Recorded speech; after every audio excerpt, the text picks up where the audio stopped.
alunos, sejam bem-vindos ao Filo no Veste para mais uma aula de conceito histórico.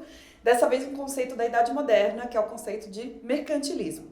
De vez em quando ela é uma palavra que aparece no meio das provas de vestibular de vocês ou em algum texto que vocês estão lendo para a faculdade. Então ficar de olho o que significa mercantilismo. Vocês vão ver que tem um monte de conceitos dentro, embutidos na palavra mercantilismo. Então vamos lá.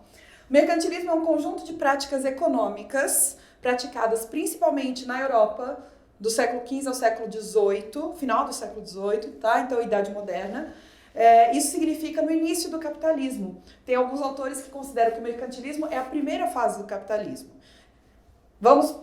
O que o mercantilismo visava? O que ele tinha por objetivo? Né? Fortalecer o mercado interno. A gente precisa lembrar que no início da Idade Moderna, os estados-nação, que a gente chama, né? Os estados nacionais modernos, os países, para simplificar, estavam se formando.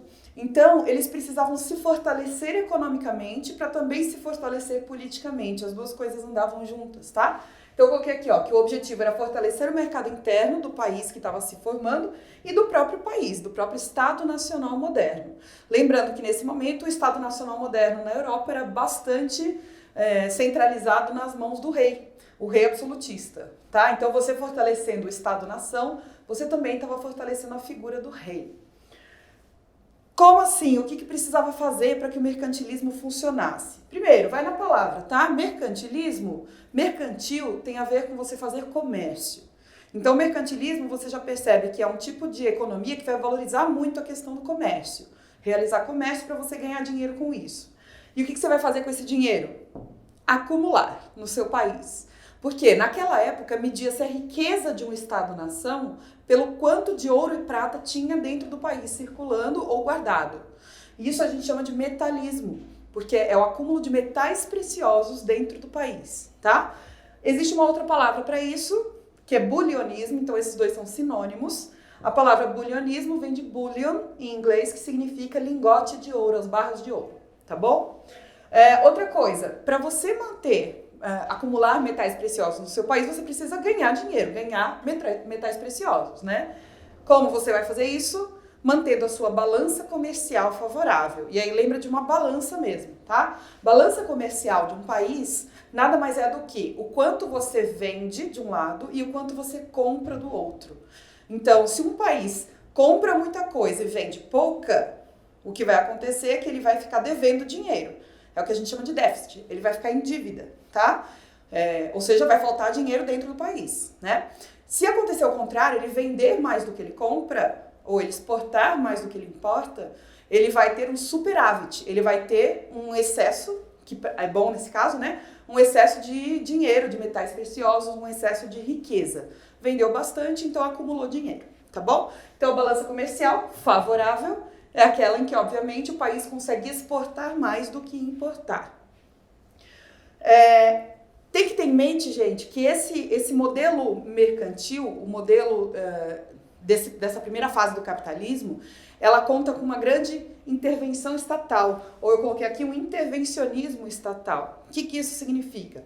Que o rei, ou o Estado, o governo no geral, vai ter que interferir na economia, vai ter que criar regras para a economia funcionar, colocar limites e etc, tá bom? Então, intervencionismo estatal. Ao longo da história do capitalismo, vai ter algumas ondas.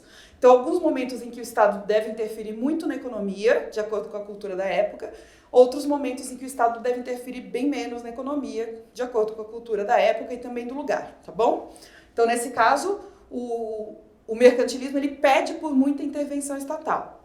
E quais são as estratégias que um país pode adotar para manter a sua balança comercial favorável? Para poder praticar o metalismo, para poder se fortalecer enquanto Estado-nação. Separei aqui 3 para vocês, que tem nomes também bem específicos, então precisa saber para vestibular, senão você pode se perder na questão. Não entre em pânico, vai pela palavra, tá bom? Então, uma das medidas que pode haver é o protecionismo alfandegário. O que é isso? Protecionismo é você proteger, é você ter a atitude de proteger. Proteger o quê? O produto nacional do país. Então, o que isso significa? A alfândega é um lugar onde, geralmente, a alfândega fica em portos ou atualmente em aeroportos, ou seja, na fronteira do país, né, na fronteira de entrada e saída do país, e onde a polícia fica de olho, fiscalizando para ver as mercadorias que entram, as mercadorias que saem, né? Então, nesse caso, o protecionismo alfandegário o país não deixar entrar qualquer produto estrangeiro, muito menos produtos estrangeiros muito baratos e que ganhem do produto nacional em termos de venda, né? Porque se o produto internacional é mais barato, o consumidor tende a procurar o produto mais barato, então o internacional. E aí o dinheiro sai do país, que não é o que você quer, né? Você quer uma balança comercial favorável.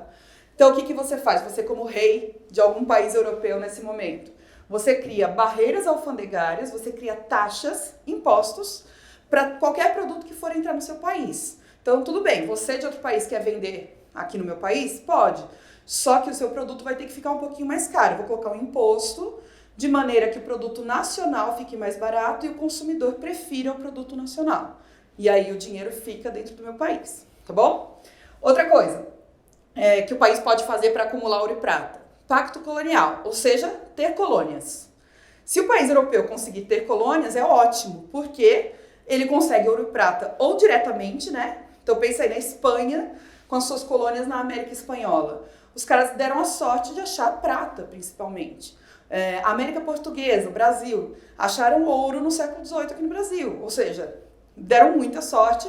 E aí eles já pulavam do pacto colonial direto para o metalismo, né? Eles não precisavam vender nada para transformar em ouro e acumular. Já acumulavam ouro direto. De qualquer maneira, mesmo que a sua colônia não fornecesse ouro diretamente, ela poderia fornecer sempre produtos valorizados na Europa que você podia vender e ganhar dinheiro com isso, tá? Então, geralmente produtos tropicais, né? Pensa aí no caso da cana-de-açúcar no Brasil, por exemplo. Então, produzia lá cana-de-açúcar, por quê? Por que a gente não produzia outra coisa no começo? Porque a cana-de-açúcar vendia na Europa. Então, a cana-de-açúcar ia para a Europa e Portugal ganhava dinheiro em cima dessa exportação, que era um produto que com certeza seria comprado por outros países, tá? E aí você conseguiria manter a balança comercial favorável, porque você ia exportar bastante produto e não precisava comprar tanta coisa, ou se comprasse, a gente esperava, né? O país esperava que a exportação fosse maior que a importação. E por fim, as manufaturas. Manufatura nada mais é do que uma pré-indústria, tá? Antes de haver a Revolução Industrial, a gente não chama de indústria o que tinha antes, a gente chama de manufatura. Então, alguns países, e aqui o destaque é a Inglaterra, acabavam investindo mais na montagem de fábricas. Por quê? Se você já fabrica o produto no seu país, você não precisa comprar de fora, não precisa gastar dinheiro com isso. Sua balança comercial fica melhor, né? E se você fabricar bastante, você ainda pode exportar, vender. E aí aumentar também o seu superávit da balança comercial. Tá bom? Só lembrando aqui que essas estratégias, elas podem ser utilizadas separadamente. Então, um país que só usa uma delas ou duas, mas geralmente os países acabavam usando todas elas, sempre visando a esse acúmulo aqui para fortalecer o Estado Nacional. Tá bom? Então, toda vez que você lê mercantilismo num texto, quiser usar na redação, já sabe que dentro da palavra mercantilismo tem tudo isso embutido. Então, tomar cuidado aí com o que você vai usar para não ficar impreciso. Geralmente, a palavra mercantilismo, ou o conceito do mercantilismo, vem junto com outro conceito da Idade Moderna, que é o absolutismo monárquico. A figura do rei muito fortalecida politicamente, tá? Vou falar sobre isso num outro vídeo de conceitos. Mas por hora, fiquem sabendo que quando você junta o absolutismo e o mercantilismo, a gente chama de antigo regime.